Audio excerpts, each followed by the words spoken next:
Kampuni ya kielektroniki ya Samsung yenye makao yake makuu jijini Seoul, Korea Kusini, inajiandaa kutangaza rasmi uzinduzi wa simu mpya ya Galaxy S26 Ultra katika tukio la Unpacked litakalofanyika tarehe 25 Februari mwaka 2026.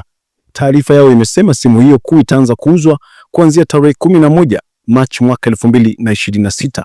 Hatua hiyo ya uwepo wa Samsung S26 Ultra inazidi kutoa ushindani mkali kwa Apple ambayo imekuwa ikisumbua katika soko na kampuni nyingine za China. Bidhaa hiyo itakuwa muhimu sokoni mwaka 2026, inawekwa kwa mara ya kwanza, huku wauzaji wa jumla na rejareja wakiwa na shauku na uzinduzi huo.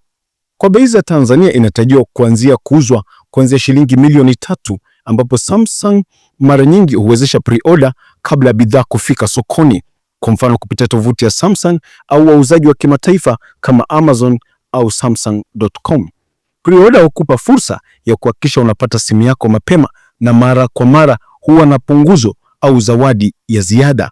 Samsung kwa kawaida huleta bidhaa mpya kwa soko la Afrika, na mara zinapowasilishwa kwenye masoko kama Kenya, Afrika Kusini, Nigeria au Tanzania, simu huanza kuuzwa rasmi katika maduka ya simu kila mkoa. Na hiyo ndiyo hali halisi ya leo duniani. Usisahau kusubscribe, kushare na kucomment panapo majaliwa. Ndimi Johnson Jabir. Endelea kuwa nasi. Hali halisi, ukweli haubadiliki.